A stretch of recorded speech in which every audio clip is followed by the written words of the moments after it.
ආයුබෝවන් ඔයාලා එකතු වෙලා ඉන්නේ GLSL YouTube channel එකත් එක්ක. අද වීඩියෝ එකෙන් අපි කතා කරන්නේ RSI ඉන්ඩිකේටර් එක ගැන. ඉතින් අපි බලමු RSI ඉන්ඩිකේටර් එකෙන් අපේ ට්‍රේඩින් වලට හරියටම වැඩක් ගන්නෙ කොහොමද කියලා. වීඩියෝ එකට යන්න කලින් මතක් කරනවා මේ වීඩියෝ එක සම්පූර්ණයෙන්ම අධ්‍යාපනික වීඩියෝ එකක් විතරයි. මොකද ට්‍රේඩින් කියන්නේ අවධානමක් තියෙන දෙයක්. අපි ආයෝජනය කරන මුදල් අපිට නැති වෙන්න වුණත් පුළුවන්. ඒ නිසා මේ දේවල් තමන්ම හොඳින් අධ්‍යයනය කරන්න වග බලා ගන්න. එහෙනම් අපි යමු අද වීඩියෝ එකට. හරි, පළවෙනියට මම මේ විදියට Exynos ටර්මිනල් එකට යනවා. ඊට පස්සේ ඔයාලට මෙන්න මේ වගේ ඉන්ටර්ෆේස් එකක් බලා ගන්න පුළුවන්. මෙතනදී chart එක මෙන්න මේ විදියට තමයි පෙන්වුම් කරන්නේ. ඔයාලට මෙතනින් ඉන්ඩිකේටර් එක ඇඩ් කරගන්න පුළුවන්. මෙන්න මේ විදියට උඩ තියෙනවා ඉන්ඩිකේටර්ස් කියලා. මෙතන එකපාරක් ක්ලික් කරන්න. ඊට පස්සේ මෙතනදී ඔයාලට පුළුවන් මේ සර්ච් බාර් එකේ සර්ච් කරන්න RSI කියලා. ඊට පස්සේ මෙන්න මේ විදිහට ඔයාලට බලා ගන්න පුළුවන් relative strength index කියලා මෙන්න මේ විදිහට පෙන්වුම් කරනවා. ඉතින් මේක එකපාරක් ඔයාලට ක්ලික් කරන්න පුළුවන්.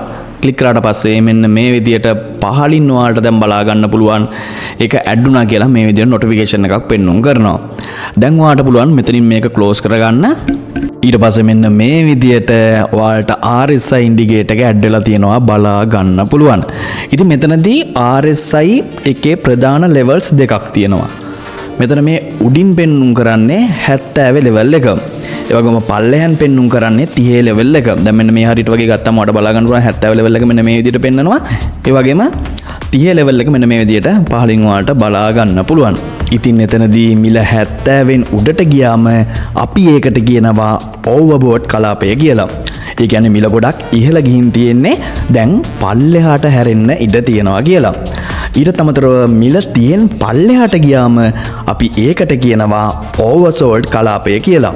ඒ කියන්නේ මිල ගොඩක් පහළට වැටිලා තියෙන්නේ දැන් උඩට හැරෙන්න ඉඩ තියෙන chance එක වැඩි කියලා. ඉතින් මෙතනදී බලන්න මේ chart එකේ මෙන්න මේ හරිය ඔයාලට පේනවා ඇති RSI line එක 70 level එක කඩාගෙන ගොඩක් උඩට overbought කලාපයට ගිහිල්ලා තියෙනවා. ඉතින් ගොඩක් අය අලුතෙන් මෙන අය කරන ලොකුම වැරද්ද තමයි මේක 70න් උඩට ගියපු ගමම්ම දැන් මිල වැටෙයිනේ කියලා හිතලා මෙතනින් sell trade එකක් දාන එක. හැබැයි උඩ chart එක දිහා බලන්න මිල පල්ලෙහාට වැටෙනවා වෙනුවට තවත් ලොකු කැනල් එකක් හදාගෙන මාකට් එකේ දිගටම උඩට තමයි ගිහිල්ලා තියෙන්නේ. ඉතින් එහෙම කලබල වෙලා sell කරපු හැමෝගෙම සල්ලි මෙතනදී මොකද වෙන්නේ? අහිමි වෙලා යනවා. එහෙනම් මේක පාවිච්චි කරන නිවැරදිම ක්‍රමය මොකක්ද කියලා අපි දැන් ඉගෙන ගමු. අපි කවදාවත් ඉන්ඩිකේටර් එකක් විතරක් බලලා ට්‍රේඩ් කරන්න හොඳ නැහැ. අපි අනිවාර්යයෙන්ම සපෝට් සහ රෙසිස්ටන්ස් එක ගලපන්න ඕන. ඉතින් සපෝට් සහ රෙසිස්ටන්ස් ගැන ඔයාලා නොදන්න කෙනෙක් නම් ඔයාලට පුළුවන් මෙන්න මේ වීඩියෝ එක බලන්න. මේ වීඩියෝ එක මම මේ දේවල් ගැන සම්පූර්ණයෙන්ම ඔයාලට උගන්වලා තියෙනවා. ඉතින් මේ වීඩියෝ එකත් channel එක ඇතුලේ තියෙනවා. ඔයාලට channel එක ඇතුලට අවිලා බලන්න පුළුවන්. ඉතින් උදාහරණයක් විදිහට මම ඔයාලට තවත් මේක පාසු කරන්නම්. මාකට් එක අපේ මේ රෙසිස්ටන්ස් ලයින් එකට ඇවිත් හැප්පෙනකොටම RSI එකත් 70න් උඩ overbought තියෙනවා නම් අන්න ඒක අපිට හොඳ sell එකකට යන්න පුළුවන් double confirmation අවස්ථාවක් වෙනවා. එතකොට ඒ වගේම මාකට් එක අපේ support line එකට එනකොට RSI එකක් තියෙන පල්ලෙහා oversold තියෙනවා නම් අන්න ඒක අපිට හොඳ buy අවස්ථාවක් වෙනවා. ඉතින් මේ indicators කියන්නේ අපිට උදව්වක් විතරයි. හැමතිස්සෙම අපි ප්‍රමුඛත්වය දෙන්න ඕනේ price action එකට. ඉතින් ඔයාලට පුළුවන් මේ දේවල් try කරලා බලන්න.